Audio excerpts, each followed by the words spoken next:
সকাল সকাল ভাবলাম যে একটু চা খাবো। ফারজানার হাতের চা এখন আর মজা হচ্ছে না, আগে অনেক মজা ছিল। তো ও লজ্জা পাচ্ছে। লজ্জা পাচ্ছ ফারজানা? হ্যাঁ, লজ্জাটা পাচ্ছি।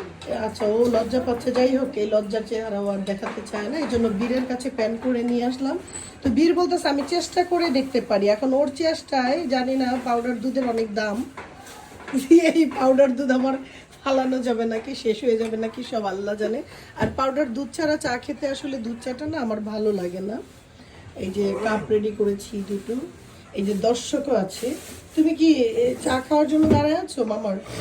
তাহলে হুম, দেখবা, দেখো, দেখে শিখো। একটা কথা বলি, মানুষ যখন কোনো কিছু ভালোবাসা, হ্যাঁ, নিজের ইচ্ছাতে যদি কিছু করতে চায় কারোর জন্য, তাকে প্রথমে কি করতে হয়? কি করতে একটু হয়? সাপোর্ট দিতে হয়, হ্যাঁ, তাই না? আচ্ছা। ঠিক আছে, তুমি যেরকমই পারো এরকমই করো না। আর তোমাকে আমি সাপোর্ট দিতে আমি গিয়ে না বলি না, আমি শোনো আন্টি, আমি বলছি ঠিক আছে, তুমি ওই যে ফারজানার চা খায় তোমার ভালো লাগতেছে না, আমি ট্রাই করে দেখি। না, আমার ট্রাই করার দরকার নাই। এখন তোমাকে সাপোর্ট দিতে গিয়ে যদি এই অভাবের কালে আমার দুধ চিনি সমস্ত কিছু শেষ হয়ে যায়, এই সাপোর্ট তো আমি দিতে পারবো না বাচ্চা জান।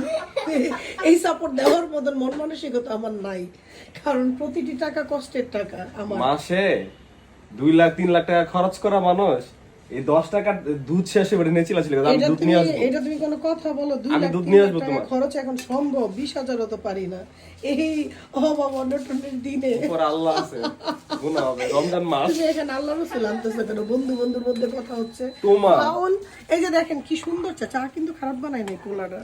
সবচেয়ে বড় কথা হচ্ছে সামনে রমজান মাস না, আমি আচ্ছা, যাই হোক, রমজান মাসে ইফতারের পর আপনারা সন্ধ্যার দিকে আফতাবনগরে বা বনশ্রীর দিকে যদি, হাতির ঝিলের দিকে যদি, মগবাজারের দিকে যদি আপনারা কেউ ইন্টারেস্টেড হন, আমরা একটা টঙের চায়ের দোকান খুলবো, যে দোকানের মালিক হবে বীর।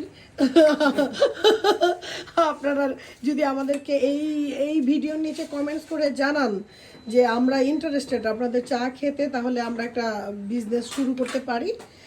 ভালো থাকেন সবাই, সুন্দর থাকেন, সুস্থ থাকেন। চা খাওয়ার পরে যদি বেঁচে থাকি দেখা হবে, আর মরে গেলে মাফ করে দিয়েন। এটা কোনো কথা? এটা কোনো কথা হলো? আমি বীজ দিয়ে বানাইতেছি এটা?